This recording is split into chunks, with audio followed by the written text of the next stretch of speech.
Sarah Martin, speech 4. It comes every year to schools across the nation. Weeks and months revolve around preparing for it.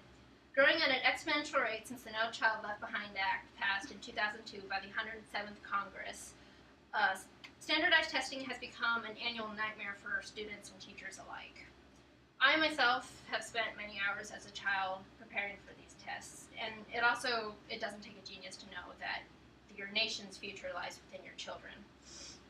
While the No Child Left Behind Act had its good intentions, it's left a wake of growing problems in its path that no one foresaw. The idea for education reformation was all talk until George W. Bush signed the No Child Left Behind Act in the early 2000s. In his foreword, it outlines states must develop a system of sanctions and rewards to hold districts and schools accountable for improving academic achievement. George W. Bush also plainly states that the knowledge and testing of said knowledge is to be determined by each state respectively. This allows states to determine what is taught, when it should be taught, as long as it meets their state levels. And this already starts a discrepancy between different state learning levels. McNeil wrote in an academic journal, "In the name of improving education quality, the state government has enacted a set of standard controls to monitor children's learning and teachers' classroom behaviors." And this has put heavy pressure on both the student and the teacher, but we'll get back to that. It's important to note that there are currently 53 different standardized tests given out annually in the U.S. This means that some states have more than one test given out each year, and that takes away from class time for a more well-rounded education. But we'll also get more into that. These tests can literally make or break a school. When a school is passing, it receives more funding. Unfortunately, the schools that need the most funding are those struggling to pass these tests. Environments within schools can differ vastly between counties, cities, districts, and states. Equipments that can enhance academic learning and bridge the gap, such as computers, require funding but won't be given to them because of poor test scores. Schools that fail to meet standards will receive aid first and then, if necessary, be taken under corrective action. But if they fail for 3 consecutive years, their funds will be diverted to a different higher learning facility. Because of this, teachers start to teach more around the topics that appear on tests more and more for fear of losing their jobs, rather than giving children a more well-rounded education. And this pressure on the teachers can be diverted to the children, and being told day in and day out that the school's well-being relies on the students can make the most avid learner a reluctant learner. The Los Angeles Times has reported many people saying there's just too much testing, too much time spent preparing for testing. But it's not so much as the test as it is in the contents of the test. A school in California called Railside High School is said to be underperforming by the California state standards and subsequently labeled a ghetto school for simply having poor state scores. Railside High School is in a low-income area. They have a variety, whites are the minority of their schools, but this doesn't deter how their math department functions. They have weekly meetings, they plan collaboratively as a department, and they attend seminars and go into each other's classrooms to improve their learning or their teaching skills. The Railside Math department has actually excelled against their wealthier school counterpart in the rate of improvement. Bowler describes that they are given the same final exam mandated by the district and graded by the district, and they've outperformed their wealthier counterparts in every mathematical level.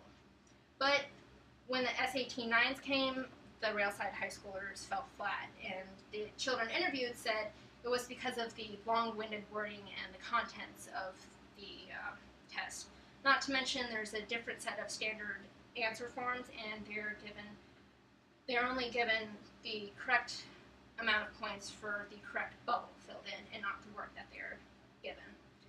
And then, unfortunately, the stereotype stuck to that school, and despite their own personal triumphs at Railside High School, their the simple number given to their schools belittled them and given them their stereotype.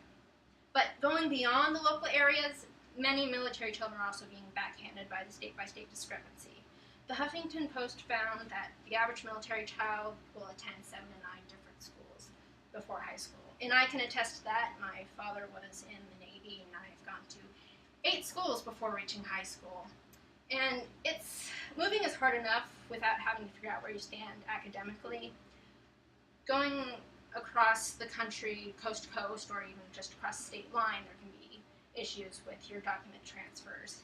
And multiplying that by 2 million children moving about every other year, that adds up pretty fast.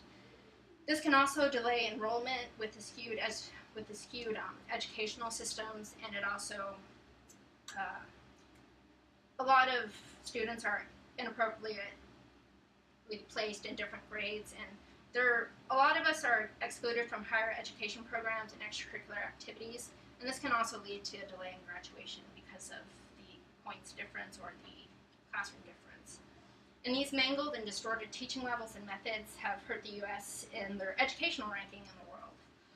In overall knowledge, by the end of high school, the U.S. ranked in 17th place in reading and 35 in math and science, as told in the Seattle Times in 2012. It's determined by the PISA, the Program for International Student Assessment. Finland shocked the world in the early 2000s when it came out on top. They had just recently finished a 15-year overhaul of their educational system.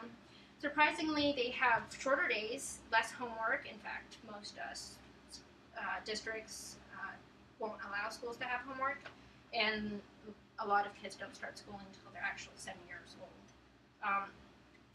Many will argue that Finland's success cannot be applied to the USA because the Nordic population is much smaller than the US, but the average state size is about the same size as Finland's population, so it could be applied to the states. But South Korea, whose methods and culture vary differently from Finland's, ranked in second. South Korea has a culture of diligence. Children are expected to put into time because they believe everyone has the potential, but it just may take some more time to reach that potential. It's a more stressful environment, and it's done some more creativity, as the U.S. is doing nowadays, but our culture isn't as driven or pressed to do well in school. And while Finland and South Korea's methods greatly differ in ways of teaching and learning, they hold top spots because of their shared cultural beliefs in the importance of education.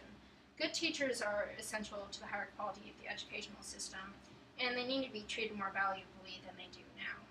Standardization is not such a bad thing, but leaving it up to the individual states is. There is no education communication across state lines, which has led to horrible discrepancies, but we can learn from other countries, and states can take up the prerogative to conform their education curriculum to those around them. And if we don't pull together one way or another, we'll just keep dropping our educational standards until there's nowhere to go but up. And by then, it might be too late.